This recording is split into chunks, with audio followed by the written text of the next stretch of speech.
You're in better shape going into this season than you were last year. Probably better shape than I've been in like the last 6 or 7 years, I bet. Is that for a reason other than your health, or like has there been moments in competition where you're like, I need to get in better shape? It's a mixture of things. I think like the first few years, like I was just in such good shape when I was younger from all of my wrestling days that I was able to maintain that for quite a while in fishing. And then like as I get older, not old, but 35, so I'm getting older, and I've spent a lot of time on the water, like beating my body up out there. Right? I mean, think of how many repetitive motions we make casting. That's like a Major League Baseball pitcher pitching for 8 hours. Yeah. And I could tell last year that even though I won AOY, I felt like I could be better. And I didn't like that feeling. Like Lake Fork, Pickwick, where I was just burning a crankbait, ripping a big spoon, throwing a big swim bait. I could feel it in my elbows and shoulders. Like nobody knew watching live, but there were times where my shoulder and my elbows were just numb because I'm just burning a crankbait the whole time. And that constant motion in your elbow and your shoulder, the muscles would get so tight that like it would put pressure on the nerves, and it would almost numb my hands. Like they would get tingly. And I just didn't like it. And so I was like, okay, one, I got to do something about that.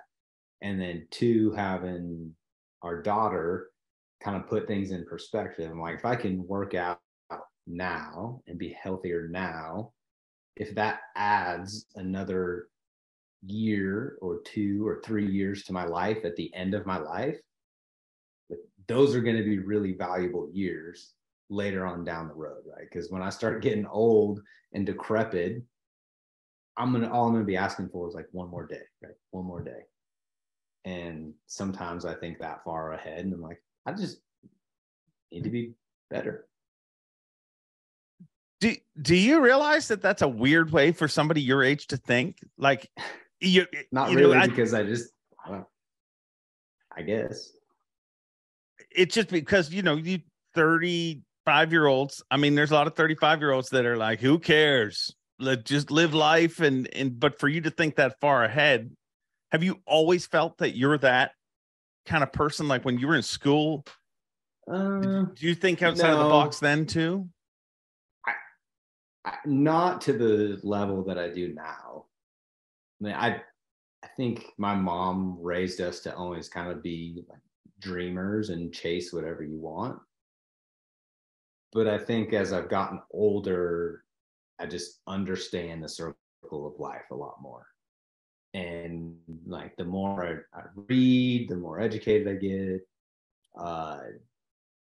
the more I realize that like the day you were born, you are dying. Right? I mean, that's the truth. Like we don't know how long that's going to be. But from the day you were born, you are on a ticking time clock.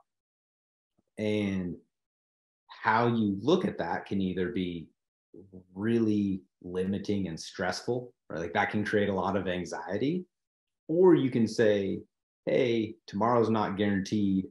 I know at some point I'm going to die. So why don't I just do everything possible today so that I can be as good as I can be, right? Like tomorrow's not guaranteed. Yesterday's in the past. Like, how do I do the best today?